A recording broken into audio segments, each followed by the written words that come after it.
Do you believe that perhaps your first encounter with starting to develop the gift came from, as I was mentioning, when you were living with your aunt and you saw that image, that woman in the doorway? Mm-hmm.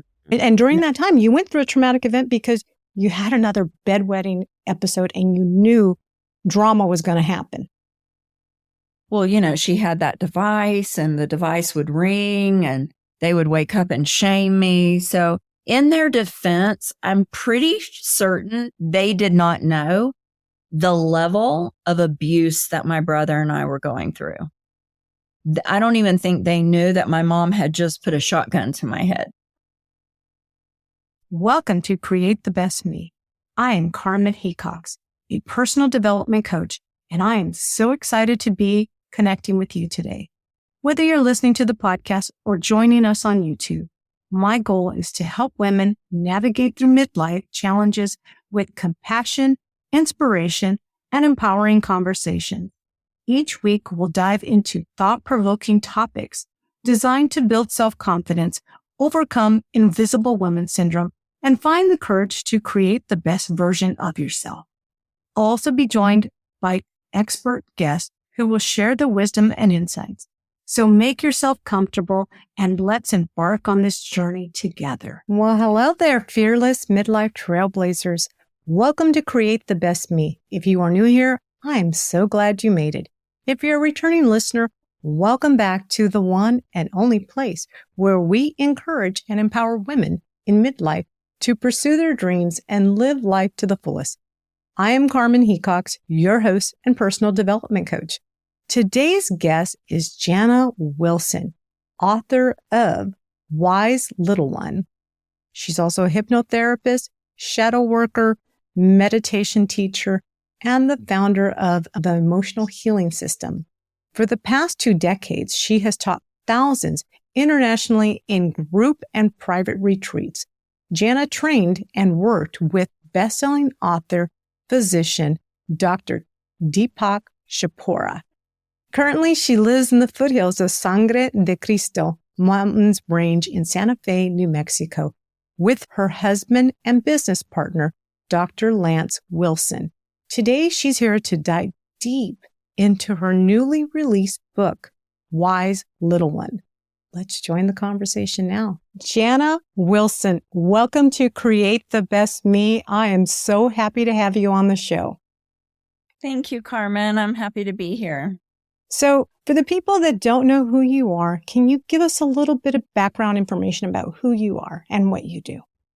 Sure. I'm an emotional healing educator. I own a retreat center here in Santa Fe, New Mexico with my husband, who is a physician, and we lead group and private intensives. Perfect. The reason why I have you on the show is because your book was released yesterday, July 12th. This amazing, beautiful book, Wise Little One. So tell me, what does the title mean to you? Well, Wise Little One is our emotional self. It's the part of us that we were when we were very young and we believed anything was possible. There's wisdom there. It's why we have sayings like out of the mouth of babes, right? I know at least to me, you seem like a very young woman. You look young. You're beautiful. But as I read your book, you seem like you have lived a very big life, a life of many. Yeah, that's an understatement. Well, I'll be 60 in 2 years, so I'm not some spring chick, but yeah. Thank you for the compliment. So I've been doing this work for 19 years, and yeah, I've been on this journey really as you read the book, the spiritual awakening I had at 12 years old. So in the midst of trauma and chaos, I had an awakening. A spirit pulled me out of my body. It was an out-of-body experience. It was probably a near-death experience because the trauma was so intense for me. And yeah, so this isn't my first rodeo, as my ex-husband from Texas used to say. Exactly. And I'm going to bring up just little bits and pieces of the book that really resonated with me or gave me these moments. I know in 1974, just before you, your brother, and your mom were leaving this beautiful place that you guys loved. It was a farmhouse near a fish farm. Your mom had a friend named Jerry Graves who, I don't know if maybe he was just trying to give you guys something bright to look forward to, even though you were leaving this comfortable place and going to a newer home that was smaller than what you were accustomed to. And he gave you guys tickets to see Elvis Presley in concert. Yeah. So it was just my mom and I. My brother didn't go see Elvis, but yeah, Buddy Graves, Jerry Graves was my mom's childhood friend, and he always kind of stepped in and brightened our day, when things weren't going so good. We weren't moving to a home. We were moving to a trailer just above being homeless, in my opinion. My mom named that trailer and that trailer park Little Vietnam. To give you an idea, when I was 8 years old, I heard someone get shot and killed, and I had to testify in court.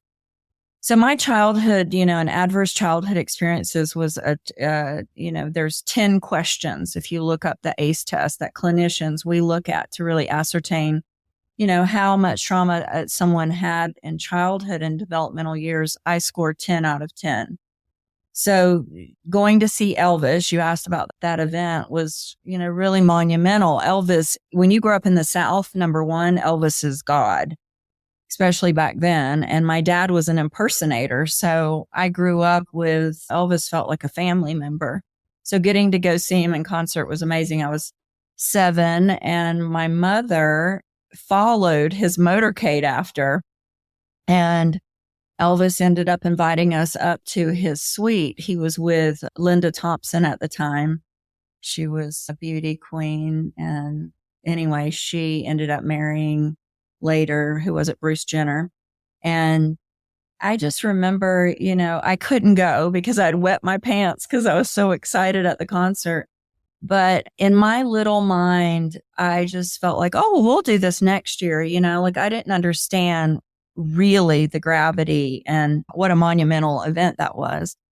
And it made me think of how often we forget as adults that sense of wonder and anything's possible. And that's that wise little one. That's the part of us that believes anything's possible, right? That she can grow up and do anything. So yeah, I think it's important to connect with that part of ourselves.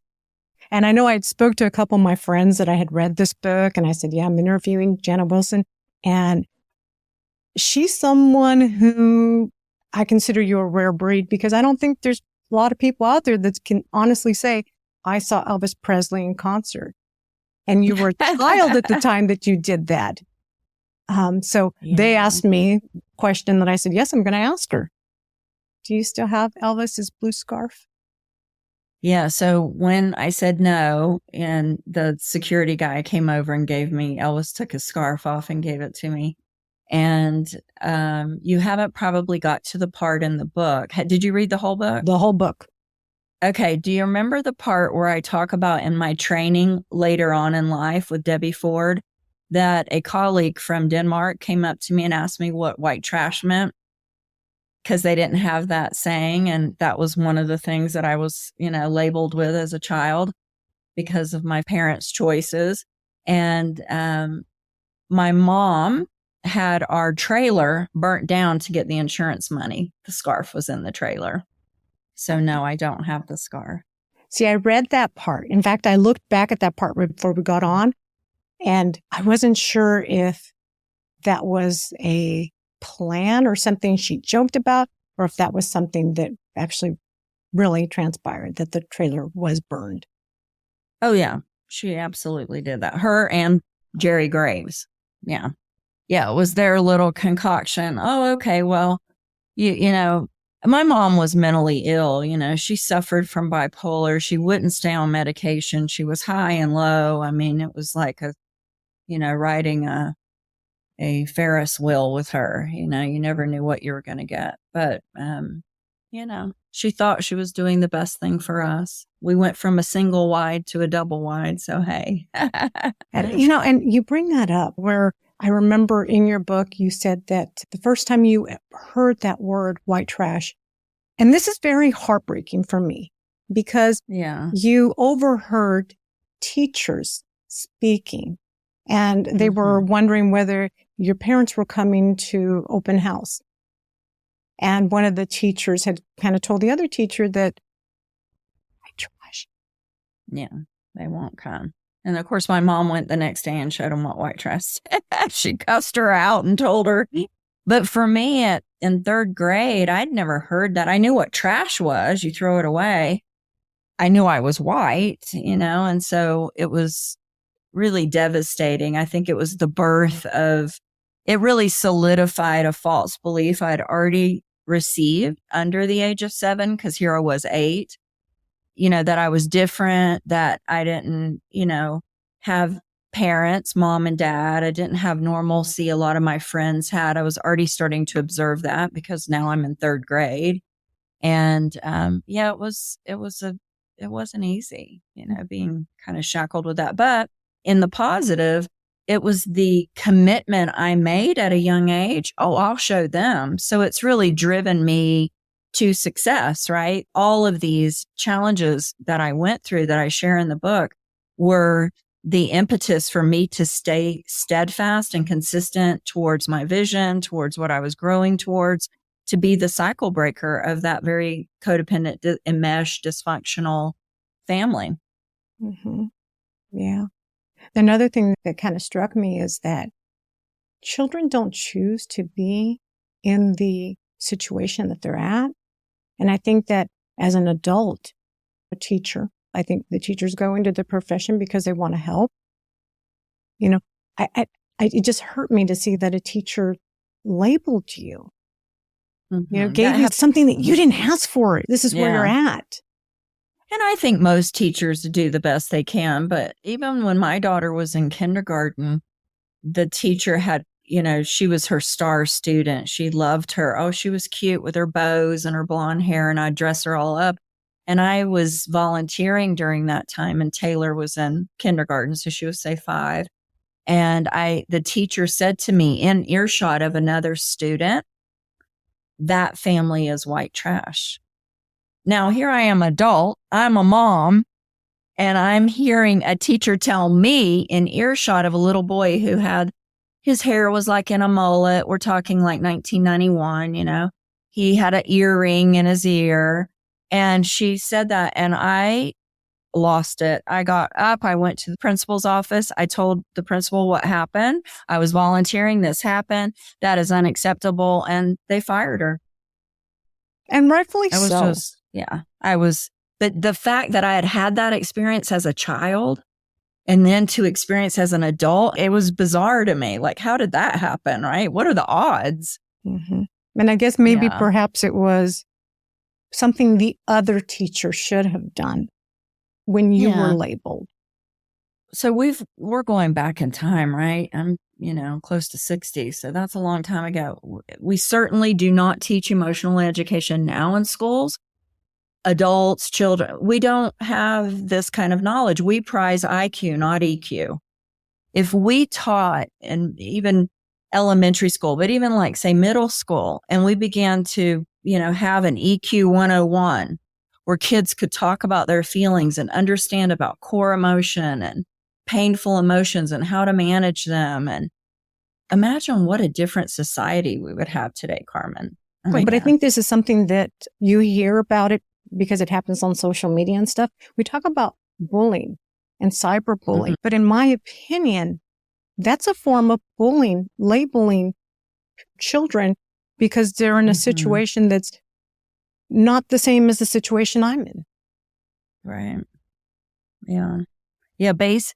Judging a child based on their parents it's just unconscious behavior. And let's face it, there's a lot of unconscious people on the planet. Exactly. And another thing that really resonated with me is when you were temporarily living with your Aunt Jeannie and it wasn't a place where you wanted to be. I mean, maybe other people would have thought, oh, wow, she hit the jackpot because your aunt did have money and she lived in a beautiful home. She had things that most people would say, oh, yeah, that's my dream life. But even though that was a dream life, it was still a very, at least in my opinion, based upon what I read, it seemed like a very cold place to be. Yeah, I mean, I went from poverty, right? And I had I would visit my Aunt Jenny, but not often. My mom stayed pretty estranged from her because of my mom's choices and my mom's mental illness. And there were a big gap in age. They were about 8 years apart. So she was already out of the home by the time her dad died. And now here I'm having to go there to live. And I start wetting the bed again, which is a byproduct of acute trauma. I was under a lot of post-traumatic stress disorder. I couldn't sleep well. They were giving me Valium.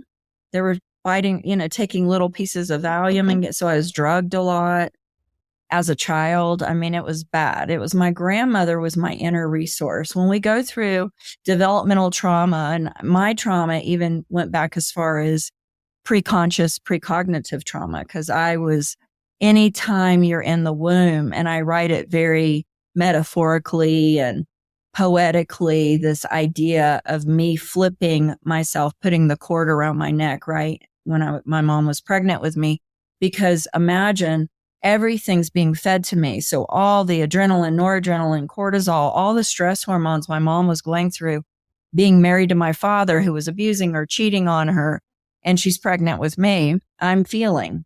So it was during hypnotherapy training that I realized I did it. I saw the vision of me wrapping the cord and flipping. And so in Wise Little One, I share that. Obviously, I do not know what I did in the womb, right? I just had that awareness that I didn't want to be born. So knowing I was breech and the cord was wrapped around my neck, I shared that to let the reader know, in case somebody might be reading it as well and say, oh, I was receiving all those cortisol and adrenaline and all those toxic hormones of stress in the womb. No wonder I'm a drama queen, or I'm a, whatever it is. Like we understand it with addiction and drugs that babies take it on. It's not uncommon. Like it's not hard to figure out that it would happen as well with the chemicals of stress. The same receptor sites in the brain of a heroin addict is someone who's emotionally an addict. And it's fair to say my mom, she had battered woman syndrome. She was an addict to my dad, to being treated bad. And I was just absorbing it all. And so let's say, for example, you had mentioned that you were inheriting or receiving all of these emotions and cortisol and stuff. If one of the listeners here perhaps may have been born in a situation like yours where the mother was involved in trauma, how can someone like that receive healing? Well, it's the same path for anyone. If you have preconscious, precognitive, which is what that's called, trauma, and then there's intergenerational trauma. There's trauma that it's the Bible says the sins of the father are passed down. That's really alluding to intergenerational trauma. We know that this is a fact now because they took rats and they sprayed like a rose scent. And then every time they sprayed the rose scent, they would shock the rat. They stopped shocking the rats, only sprayed the rose scent. The rats behaved as if they were still being shocked. A year or two goes by, those same rats have babies, or time goes by and those same rats have babies. Now the babies, when the rose is sprayed, behave as if they're being shocked. So that's how we know that we take on trauma from our parents. And in Wise Little One, I give the reader the examples of my mom's possible belief systems and traumas that happen in her family of origin and my father's family of origin, which made them the perfect recipe to be attracted and have a relationship, because they were two wounded people come together. They create a very enmeshed, dysfunctional, codependent relationship. And that's what my parents did.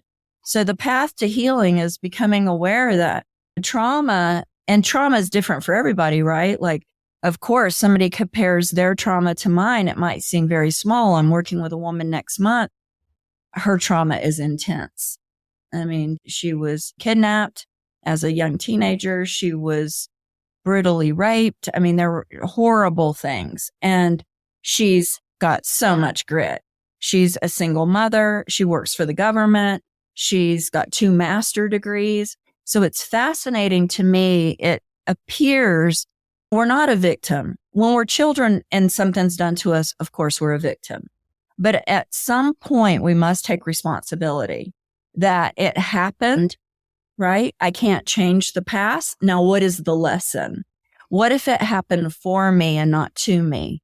And so in the book, in Wise Little One, my intent was to show the reader, as soon as I made that shift in perception, miracles began to happen. Because I became very empowered, right? I began to see, oh, I'm not a victim of my childhood. I'm not a victim of people classifying me as trash. I'm not a victim of the choices my parents made. It all was in really divine design. And if I can extract the wisdom, then I won't repeat what my parents did. And so at a very young age, I began on that journey of what was the gift of having a mentally ill mother? What was the gift of having an absent, abusive father? And how can I heal from that? And I did the healing work. I became trained in a lot of different modalities and developed this emotional healing system. Do you believe that perhaps your first encounter with starting to develop the gift came from, as I was mentioning, when you were living with your aunt and you saw that image, that woman in the doorway? Mm-hmm.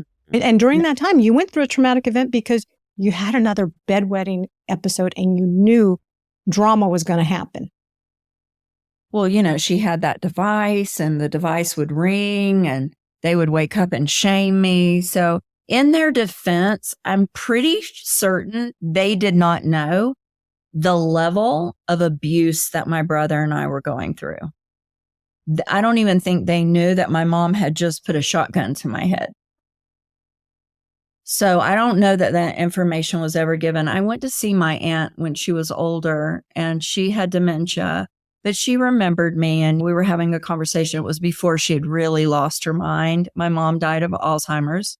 So it's interesting. Both of them had dementia. And I asked her and she said she didn't know until years later what had happened.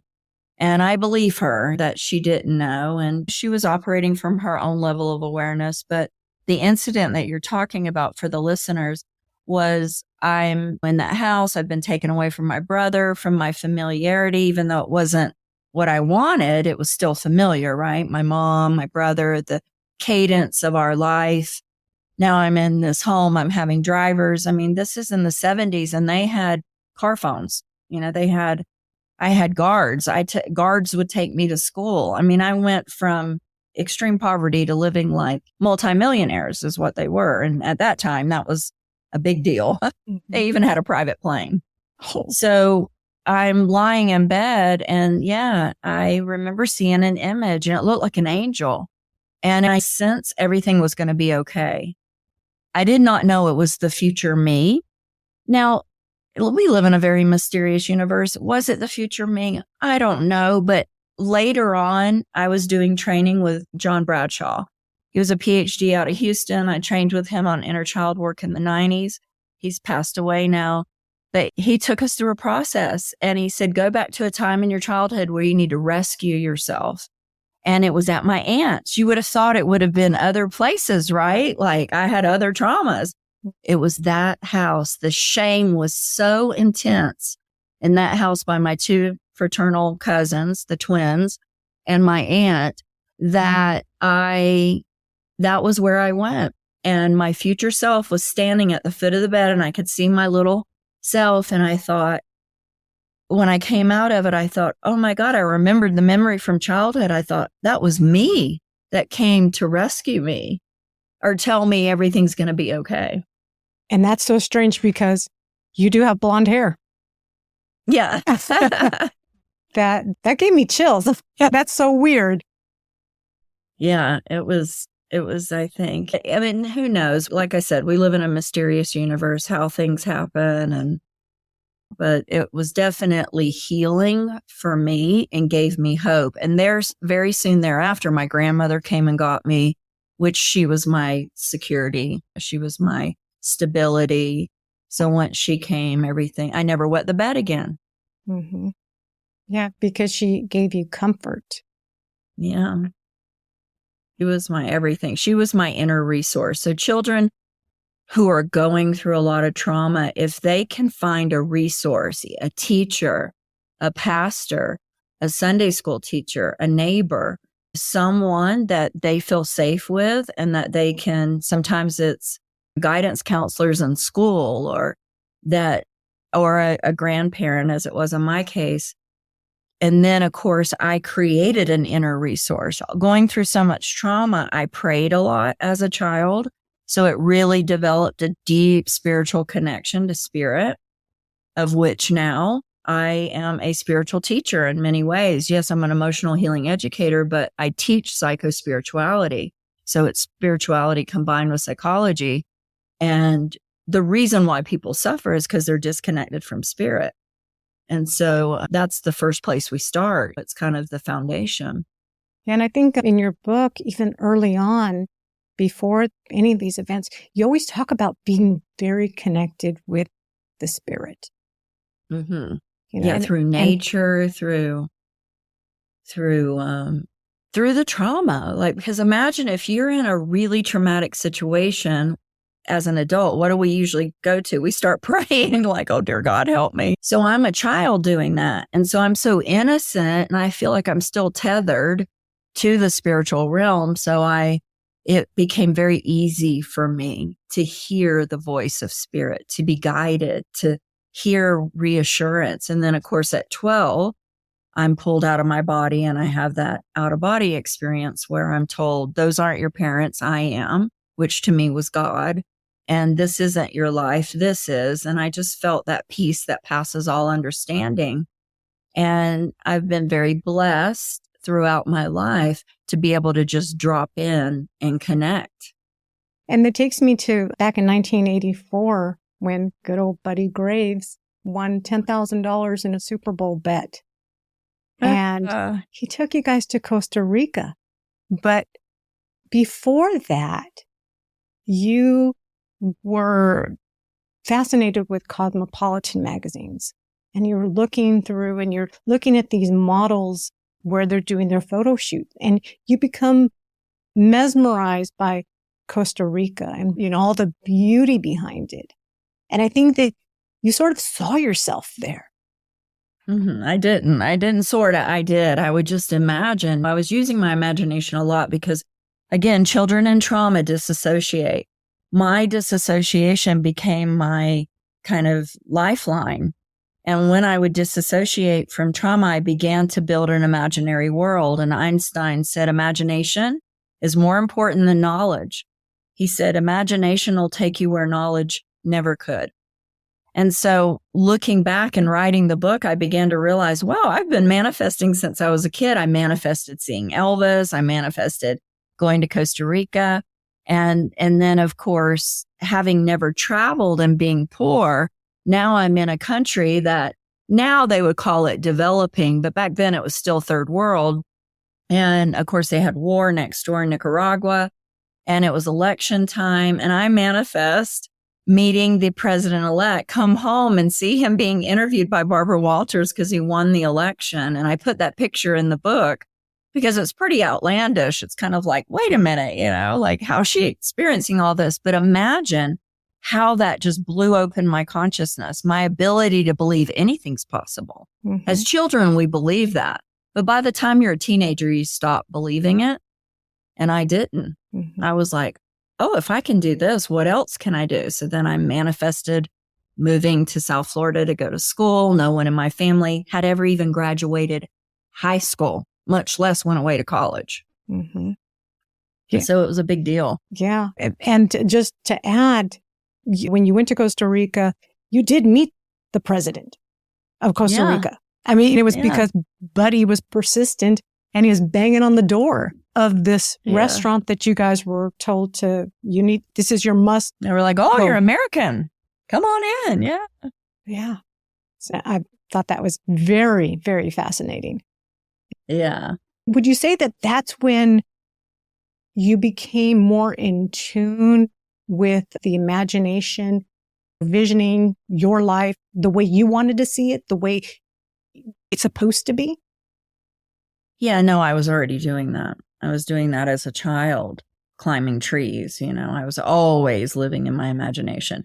Barbie dolls were my avenue, right? So I was always envisioning traveling and having a healthy relationship. And, really that was my focus because I didn't have that at home. I didn't have anyone modeling a healthy relationship. We certainly didn't travel anywhere. We were poor, and except to maybe my grandmother's house a couple hours away. And so, yeah, that just only solidified my ability to continue to imagine. And so I just continued on that path, really not knowing what I was doing until I was 20. And the book, this little book, fell off the bookshelf. You can't even buy this now. It's out of print, but it has, chapters like the law of attraction in 1935. So I began practicing a lot of these principles very young before they were ever popularized. No one knew what law of attraction was when I was 20 years old. And that's almost 40 years ago. So I just began to understand metaphysics, right? And understand that my attention is my most powerful asset. And what I place it on fertilizes whatever I'm placing it on. So I began to be very mindful about my attention. The gift too, Carmen, when my mom would go into these, back then it was called a nervous breakdown, when she would have those nervous breakdowns and try to slice her wrist, which she never went deep enough because, let's face it, she was just a cry for help, She would come back after electroconvulsive therapy with a rewired brain. Now, we didn't know about neuroplasticity back then, but working with Deepak Chopra and Dr. David Simon, Dr. Simon, who was a neurologist, Deepak's partner, told me that when your mom had electroconvulsive therapy, he asked me a question. He said, how would she come back? I said, oh my gosh, amazing. We read the Bible front to cover. She got into mysticism. She started teaching me Raymond Moody's work on near-death experiences. And she started teaching me Edgar Cayce, the sleeping prophet, like a lot of really deep esoteric teachings. And she taught me how to meditate. And then, of course, because her environment didn't change, she would revert back to the same. Well, I was like a sponge. She was just downloading. I really feel like we had a soul contract, my mom and I, that her mental illness ended up putting me on this path where I've helped thousands of people. The goal, of course, of this book and the next book that's coming out, which is the Emotional Healing System book, the guidebook, a self-help book that'll be co-authored with my husband, who's a physician, to help more people heal, there is a path, regardless of how much trauma you've been through. And the reason why I'm going to go back to where I said that you just seem like a very mature child, even when you were a child, and you're mature now, but it almost seemed like, I think it was you were 4 years old and you were cleaning up the mess your father made because he would go in these spells and he would beat on your mom and he would break things. And you would go into autopilot, grab the broom, grab the dustpan, and just clean up so that it was almost as if to get rid of all the evidence of a traumatic event took place. And I felt like at the age of 4, when you needed a mom to comfort you, to hold you, to make you feel like everything was okay, safe, you were the one doing that to your mom. Mm-hmm. Yeah, it was, I was trying to make order out of the chaos, and probably a lot of listeners, that can become OCD. You can get really compulsive about trying to create order in the outer world because you feel so disorderly within. And as a child, that's what I did. And so many people I've worked with who've had trauma in childhood have similar experiences that I did, and trying to clean and control the outcome. I believe that we are different soul ages, and I definitely believe I'm an old soul. I don't believe my mother or my father were. I think that's probably what happens. Our creator, we have different levels of souls within a family unit. And I was the disruptor. I was the one who called out the elephant in the room. I was the one who had more wisdom than the adults. And it didn't take me long to come to that discovery. It was around 12 years old when I had the out of body experience, when I realized, aha, these people don't know what I know. I just assume people, because, we're having these thoughts or thinking similar thoughts. And then I started to realize, wait, they don't see things the way I see. Like at a young age, for example, very aware around probably 9 years old that everything was temporary. I began to become very aware this too shall pass, so that I wouldn't get too attached when things were down or too attached when things were good, because I knew they would both be impermanent and pass, which helped me navigate the life I was living. Because let's face it, you don't know what you're coming home to when you live with parents who abuse one another in this kind of dynamic. You don't know if there's going to be food to eat that night. You don't know if the electricity is going to be on. You don't know, is dad going to be beating mom? Is mom going to be depressed in bed and we've got to fend for ourselves?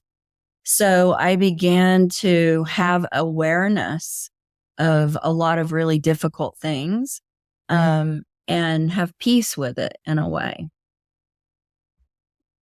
And what I really liked is you read this book by Brian Weiss, Many Lives, Many Masters.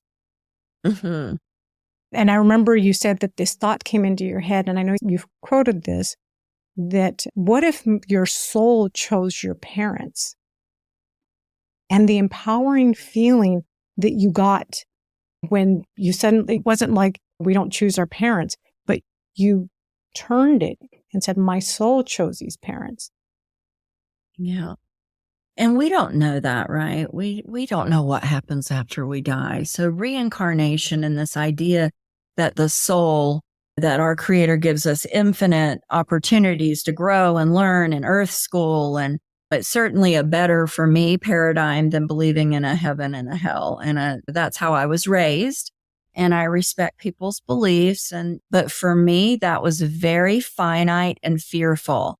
And the direct experience I was having because of the trauma was telling me different. And I trusted it. You know the truth because it sets you free. So I began to feel a sense of freedom. And so by the time I read that book, and it's about this physician who starts taking his patients through hypnosis, and they start sharing about when they were a man living in Rome or whatever. And a lot of these people have phobias, and they would overcome the phobia. But reading the book, I really bought Dr. Weiss. Of course, I respected him as a physician, his education, his training, just who he was.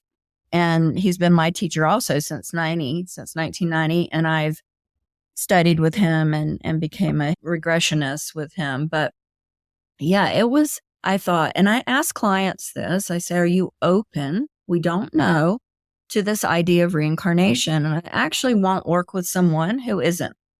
I'm just asking them to be open to the mystery of it. Because if you've had a lot of trauma, like the young lady that's coming out next month with a horrific childhood, she was actually a birth of a rape. It's one thing after another, her childhood. And she said, I grew up Christian and that's against Christian. And so no, I said, okay, well, read this book and then come back to me after you read it and tell me how it feels, how it settles with you. She read it within 2 days and said, if this is true, I feel like I could really be liberated from my childhood. I could look at myself differently, like not a victim of all of that. Why did it happen? Why didn't I get a different path and be angry at God? It would actually make me closer to God and feel like I'm here for something special. Like I began to view myself like, man, I must be a pretty powerful old soul to have chose all of that. That was the game changer when I took responsibility that I don't know if that's the truth, Carmen, obviously. All I know is how I feel when I think that way feels really good and empowering. The strength that you get from believing that. Exactly. Yeah, that sounds good. Another thing about your book that got me, because I was also a single mom. I raised 2 children by myself. And so I feel that you and I connected because you came from a single mom, but you became a single mom. And being a single mom, it's hard. A lot of people don't realize, especially when you're young and a single mom, it's hard. It is so hard to not only just take care of yourself, but you also have a responsibility of children. And you were being evicted from your apartment that you were renting on top of a garage. And you did what I did in many of my situations where things weren't like I wanted them to be. You break down, you cry. But through that crying, a thought came into your head that this is happening for you, not to you, that you were going to find yourself homeless because you didn't have a backup home. Your grandmother was gone. Buddy was gone. So it was all you at that point. Yeah. My mom was living in another state, and it wasn't on top of a garage. It was a garage. My whole backside of my apartment was a garage door. I mean, it was not, it still smelled like oil. And what's funny is I was only there a few months, and I felt like such a failure. Taylor was in kindergarten, and I had started a new business, and I was really just doing part-time, like kind of Girl Friday secretarial work.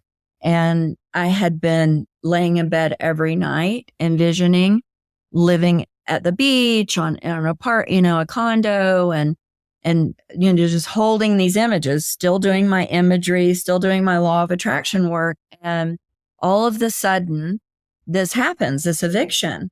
And in the moment, of course, I went to fear because I have a child and I'm scared I'm going to be homeless. Of course, I had friends. I knew I wouldn't literally be homeless. I could go couch surf for a while, but that wasn't acceptable to raise a child. So I wasn't the type to ask for help that way anyway. I had pride. I didn't want to. And I had been studying, doing some reading Tony Robbins, and he has that quote, "Life's happening for you, not to you." And I could hear him in my head, "Change your physiological state." So I jumped up. I started getting excited, training my body to behave as if I just won the lotto. Like I just received news, not of eviction, but I'm a millionaire. And in that moment, it was as if spirit was able to give me the intuition and the insight to call someone that I hadn't thought of for a couple of years, that I'd met through a church group that I had attended. And he always said, call him if I ever needed help. Well, clearly I needed help. And so I called him up, and the next thing you know, he gives me a job. He gives me a corporate apartment. Guess where? Right on the beach. Just like I was imagining. And it took me a minute to realize, I manifested this eviction because I didn't want to be here. I wanted to be on the beach. Now, how it happened, I could have had different ways of reacting and responding to it. But thankfully, I was still doing work, a lot of personal development. I'm 27 at the time. And so I was able to navigate it and get my daughter and I out of that situation. And the next thing you know, I'm traveling a courier for his business, flying private to the Cayman Islands and everywhere. I went literally from the garage to the penthouse. Mm-hmm. That's amazing. That is so amazing. That's a crazy story. It is a crazy story. Because being a single mom, you just think, well, the best that it can get is I'll find another place. But you went to the major extremes. Yeah. Yeah. So tell me, when did you begin to parent your inner child? I would say probably in the 90s, I began to understand the concept of the inner child. In the early 90s, reading Homecoming from John Bradshaw. And then when I had saved up a little money, I was able to fly to Houston, and I did a weekend retreat with him. It was a small group, and I continued, but he didn't teach really how to specifically connect. So it was just kind of this vague idea of inner child. Nobody was really talking deeply and teaching how to reparent your inner child. And so I formulated these 3 steps. The inner child is our feeling self, right? Because when we're little, under the age of, say, 8, we're all emotion. We perceive and receive the world through a lens of our emotions because the intellect's not formed. And I teach the first step is you connect to spiritual guidance, because a loving adult needs to be connected, right? We can't do this on our own. So this work is very spiritually based, as I said. So you connect with spiritual guidance, you ask for support. Say I'm dealing with the emotion of anxiety. I'm feeling anxious. So I'll sit down and I'll ask Spirit, I need help dealing with this anxiety. Then step 2, I'll see the anxiety as the child. So I'll just kind of tune in. How old is this anxious part of me? Well, it's usually like 3, 4, 5, very young. And my shoulders are up. I remember my mom was always saying, put your shoulders down. Well, I was a nervous wreck. I would have been ADHD probably. They would have diagnosed me with if they had those diagnoses back then, because I was very hyper and very anxious and couldn't sit still. And so you connect with the child and you ask, what am I doing? What relationship am I staying in? What work am I doing? What's happening that's making you feel anxious? And then you listen. Well, you're telling me that the book's not going to do well. You can't do this, that you're not smart enough, or maybe I'm having some kind of internal dialogue where I'm beating myself up. And then, of course, that's going to make me feel anxious. But if I relate with the anxiety as a child and I'm a loving adult, now I've created space. I'm not anxious. Little Jana's anxious. Now I, as an adult, can talk to little Jana, realize what I'm doing that's causing the anxiety, and of course, not do that.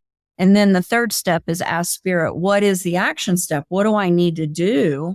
Because nothing happens if we don't take action to alleviate this anxiety. Well, Spirit might say, I've got your back. Let go about the book, just focus in this moment, give your gifts to others and trust and have faith. Everything, I'm going to take care of everything. And then all of a sudden I feel at peace. The anxiety's gone. And it might take me just 3 or 4 or 5 minutes to do that. But what happens when someone doesn't have the tool, they don't have that knowledge, they're ignorant to it, they don't know how to do this work, then they push the anxiety aside. So it's like having little Jana, little child, little Carmen's here. She's saying, mommy, mommy, mommy. And you're like, shh, shh, let's go watch TV, go eat something. Oh, let's call a friend and talk. Oh, it's all doing these external things. It's not turning inside and connecting with your soul, connecting with the child, and realizing you have everything you need within you. And that you have to manage these emotions or they build up, build up, build up. That's why we have sayings like, you're never upset for the reason you think. Right? Mm-hmm. Because we build them and it just starts to pile. Now something gets triggered and we're really upset, or we're disproportionately behaving a certain way over something small, and somebody's saying, don't sweat the small stuff, or you're making a mountain out of a molehill. Meanwhile, they don't understand that this is just the tip of the iceberg. You've been packing this stuff for years. Mm-hmm. Right? Yeah. Another thing that I liked is when you asked Debbie about caring about what other people said about you or thought about you. Can you talk about what she told you and how you were able to release yourself, get the freedom to care more about what Jana thinks about Jana? Well, that's the whole key, right? You don't care what other people think. And for so long I did. I thought I did. I told Debbie, and we're talking about Debbie Ford, the New York Times bestselling author who I work with. And one time I said, Debbie, I feel like I care too much what people think. And she said, oh, you don't. And I said, what do you mean? And she said, well, think of a time when someone gives you a compliment or really praises you and tells you, and what's kind of your go-to? I said, I'll probably say I could have done better, or I'll deflect the compliment. I can't receive it. And she said, yeah, because you don't care what they think. If you cared what they thought, then you'd be like, oh, thank you. But as soon as they criticize you or they judge you and you get upset about it, you think you care what they think. You don't. You're just agreeing with them. So again, you have to look within and ask yourself, well, what do I think they think about me? This is really shadow work. Oh, I think they think I'm irresponsible. Okay. Well, I'm a 360-degree personality. Every quality that exists on this planet has the potential to exist within me. So yeah, irresponsible. Maybe I judge that part of me. So if someone I feel is judging me for being irresponsible or unprofessional, say, then all of a sudden it's like a wound they pick. And then I'm like, ow. And I think it's really them, but really it's me not loving and accepting that sometimes, key word, I might show up irresponsible. And hey, sometimes I might need to accept I'm irresponsible over others. I'm not responsible over others. If I think I am, I become controlling and manipulative. Even if I think I'm doing something to help them, it's not my place. So irresponsible is one of those qualities a lot of clients I've worked with have a hard time accepting. But once they get it, that they're helpless and irresponsible over others, they can accept it. And then wherever it's showing up in their life, where they are literally being irresponsible for their own feelings or maybe their finances or their health, or they can start to clean that up. So the gift in accepting the people are just showing us in the mirror of relationship what we judge within ourselves. But when you don't, again, have the knowledge, because no one's taught us to see, oh, wait, they're just holding a mirror up. I'm actually judging myself for being irresponsible because I really don't care what they think. Because if I accepted that I was irresponsible and they judged me, it would just be water on a duck's back. I'd be like, oh, well, that's spot it. You got it. That's the pot calling the kettle black. I would just kind of shrug it off as, okay, they're projecting onto me something they don't like within themselves. Happens all the time. It does. Right. It does. That's how come I wanted to get you to talk about it, because I talk to, or my podcast is for women in midlife. And I think that when we reach midlife, we start to become more concerned with what people would think about the way we look, the way we act, or what we're not doing that we used to do. Yeah, I think that when we're younger, we really care. I think the older you get, I mean, certainly once you hit 50, it's a big who cares what anybody thinks. It's like, especially if you've done some work on yourself, you've been in therapy, you're really self-reflective, you're looking at your behavior, your beliefs, you're making changes. I feel like the older I get, I'm very detached from other people's opinion. Sometimes it hurts when you feel that judgment from someone, but once you understand, you just look within and say, okay, little Jana, I'm judging you for being irresponsible or unprofessional. And then I go and make amends with myself and heal it. And then, of course, I'm going to get tested, right? There's going to be the test.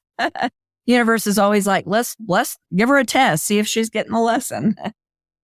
And I know in the beginning of the book, you start off where you're at this amazing retreat. You're at this amazing retreat. It just it sounds so peaceful. But yet little Jana's not in peace. Little Jana's uncomfortable. Yeah. Do you feel that maybe, and this is just depending on what you believe, do you believe that maybe little Jana was tugging you, that you were on the wrong path and that she was trying to get you onto the right path? Because the path that little Jana pulled you to led you to meet your husband and build your emotional healing system. Yeah, no, the emotional healing system was already built. I had been already doing that 13 years before I met Lance. So I was at a retreat that you're talking about in California. It's at the Epic Esalen, which is, on Big Sur. And it was really a culmination. I had always wanted to attend a retreat there. And I had just never found the right teacher who was leading a retreat there that I wanted to go to. But I also had a vision of leading my own retreats there. And yes, little Jana, my intuition, didn't feel comfortable there. There was a lot of nudity and I had sexual abuse as a child and I'm modest and I didn't feel comfortable with that. I wouldn't listen to her though. Every time she would tell me, leave, let's leave, because I spent a lot of money to be there. in heart math, I'm a trained heart math facilitator. The Heart Math Institute's done all the research on the power of the heart. The heart picks up in the field around us in our environment. Research shows up to like maybe 2 weeks before an event happens, you start getting a message. It's definitely 20 seconds before an event happens. It really is activated. So I think I was meditating 6 hours a day. I mean, I was very quiet inside. There wasn't a lot of chatter in my mind. And so I was really connected to my soul and to my emotions, little Jana. And every time I would come out of a meditation, she would say, leave. And I was 49, a little feeling desperate. Like, am I going to meet my man? I left my marriage that I wasn't happy in. He was an alcoholic and kind of repeating, the patterns. He was a nice alcoholic. He wasn't like my dad, and yeah, I just listened, and it led me to get on a plane the next day that I wasn't supposed to be on 4 days early. And I met my husband, sat next to him on a Southwest flight, and the rest was history. We went out on a date 4 nights later, and we both knew we were in love. 2 years to almost meeting on that plane, we married. Mm-hmm. The book's really a love story too, right? It is. But what I really loved about that particular story is that being that I was a single mom, you were a single mom, and I think we were a little bit more conscientious. We're real scared to get married again. What I loved about your story is that you quickly listened to little Jana and you built boundaries. In that you knew that relationship was the perfect relationship. This was the perfect person for you. But you had to build these boundaries. Yeah, he wasn't as far along the path of, I was divorced. I'd been single now for 2.5 years by the time I met him. And he was just on his journey. And the old Jana would have showed up differently. The night before I met Lance, something, again, a really mystical experience happened for me, because when you meditate for that many hours, and I was on my 3rd day at that retreat before I left, I was very tuned in to the voice in my head. And I had went out to dinner after I left the retreat, and I heard my internal voice saying, what do these couples have that I don't? Why can't I find my beloved? Yeah. Poor me. And I caught it really fast. And as soon as I did, I saw myself as a child sitting across the table. And then what happened next was miraculous. It was as if my adult self went into the body of a 5-year-old me. And the 5-year-old me just showed me my entire life and how we ended up in Carmel, California at this restaurant. And what an amazing human I am. And I just fell in love with myself. I thought, I have done so much work. I have committed my life to helping others. I fall down in awe. There's a Rumi poem or Hafiz poem that says, by God, when you see the beauty of yourself, you'll fall down in awe. In that moment, that was the deepest self-love I've ever felt, the deepest love that I've ever felt. I want to break out into Whitney Houston's song. The greatest love is happening to me. I mean, and I knew, Carmen, leaving that restaurant that night, that whether I met my beloved or not, I was going to be okay. I had myself. I had little Jana. I'm never alone. And I love her, and I'm going to put her feelings first. And so by the time I met Lance, and you're talking about boundaries, I chose little Jana. She got very anxious and nervous that he was still married. He hadn't filed yet. He was separated, living in a different house.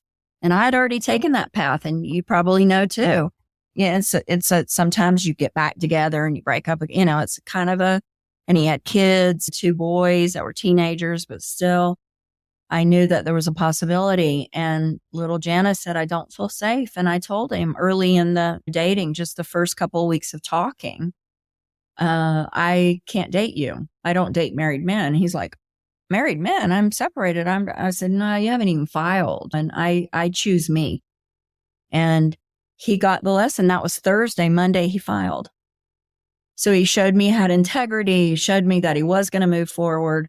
But I let him know, like, I'm a woman of value and I value myself, and I'll only be with someone in a relationship that matches and mirrors that same value. So it was really a big step for me. It was a big step. And I think that any single mom or single woman may have been in awe with the fact that he's handsome. Not only is he handsome, but he's also a doctor. And so you're like, you start dreaming of the possibilities, but you didn't dream of those possibilities. You dreamed about the possibilities of being in love with Jana. Yes. And what was good for Jana. What was best for me. And a lot of people call that selfishness. It's really self-responsibility. I'm responsible for me and my feelings. Lance isn't. My marriage to my husband is so healthy.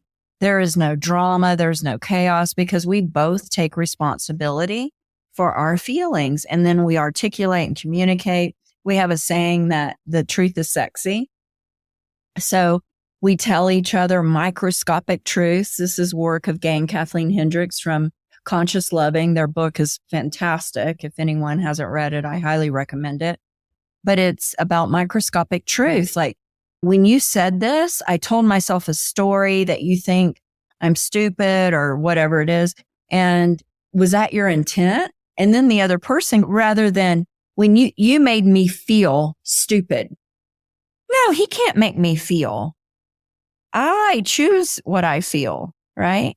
So I take responsibility and I communicate that to him. So he and I tell him we've got to write a relationship book because I think we're so blessed that we've been able to create and cultivate this relationship and find one another and now work together and help other people. I think we are certainly a beacon of a light for many people who say, oh, that's possible.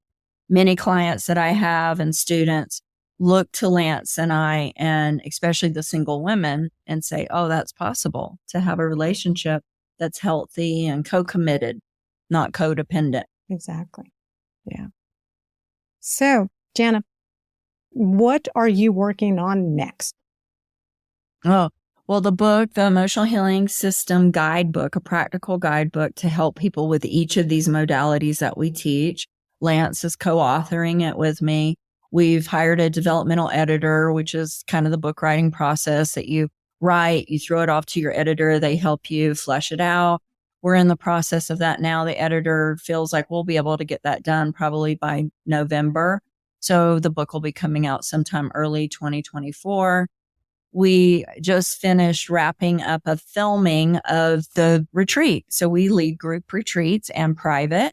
So we decided to do an at-home retreat.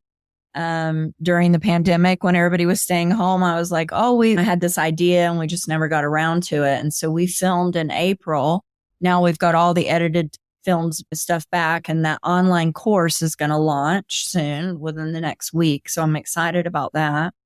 We also have a group retreat coming up in September, and the group retreat is the same content as a private. So we have a healing center here, 2,600 square feet. We can house up to 6 people, but we do one-on-one work. We also do semi-private with men because men need emotional healing. You know, they're really taught to not feel their emotions. They get to middle age. They're like, who am I? They have the crisis. I love working with men. I think because I had a brother and I was so close to him, I can really connect with men and create a bond, and they feel safe. They cry. They tell me things they've told nobody. So I can really hold space for men. I love doing that work. And my private work stays booked. It's booked until next year. I'm interviewing for slots for next year. A lot of people want to do private. It's expensive, but for somebody who's ready and they're like, I've been doing therapy, I've been trying everything, I'm ready to go for a deep dive, the private is the thing. I have a wait list. So when people can't, and we'll fill it in, but and a teacher training. We train people in this work. So yeah, we've got a lot going on. Holy moly. You guys are busy. Very busy. And writing a book at the same time. Yeah. And trying to launch a book. Yeah. So where can people find you? I have two websites, janawilson.com, Jana, wilson.com. You can give that to them in your show notes. That is the book website. There is a pre-order for the book, but we put that up. Really, the launch is when everybody will get it, and the book will be available on Amazon. And then we also have emotionalhealingretreats.com. You can find me there, and that lists all of our retreats, the online course, the public events, and the private. That's great information. Jana, thank you so much for giving me the opportunity to read your book in advance. Oh. It is a beautiful book. I will say that there were moments where I cried. There were moments where in my heart, I believe that your mom really, really wanted to be present. She wanted to be the best mom she could be, but unfortunately, because she did suffer of mental illness, I think that it made life difficult for her. And so I really believe that after reading this book. My mom we're all wabi-sabi, the Japanese term for perfectly imperfect. Mom, no one I believe is inherently all bad. Even my dad, there's goodness, and we either focus on the good or we focus on the bad. I knew that I had lessons from both of them, and I feel I corrected. I have a very healthy daughter. She's 35. I have a grandson, very emotionally intelligent. My daughter's husband and her have a very healthy relationship. So I believe I broke the cycle of the dysfunction of that family. So you did. Well, thank you very much. I will include all the links to where people can find you, all of the events coming up in my show notes. And once again, thank you so much for taking the time to be on the show. Carmen. It was a pleasure. Can I ask you a sincere question? And please be honest with me. Did Jana give you goosebumps too? Now it's my turn to be honest with you. I felt like Jana and I bonded just from reading her book. She shares so much about her childhood and adulthood in this book. I love the way Jana quickly changes the narrative of what is happening to her to what is happening for her in this book. There is so much valuable information and teachings in this 269-page book. If you haven't purchased Wise Little One, honestly, I don't understand why you haven't. You won't be disappointed. Jana's information and this episode transcripts can be found at createthebestme.com/EP020. If you want to experience Jana's teaching and wisdom, I highly recommend you purchase Wise Little One.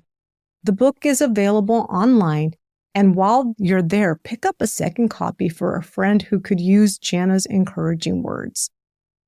Again, I want to thank Jana Wilson for providing me with an advanced reader's copy of Wise Little One and sharing her wisdom and insights with us. It was definitely my honor having the opportunity to read Wise Little One and interviewing Jana. If this episode resonated with you, please hit subscribe to stay updated. Join me next week as I'll dive into the topic of career changes in midlife. You won't want to miss that episode.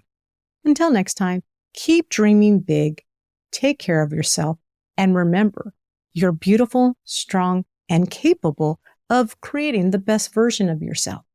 Thank you for watching. Catch you next week. Bye for now.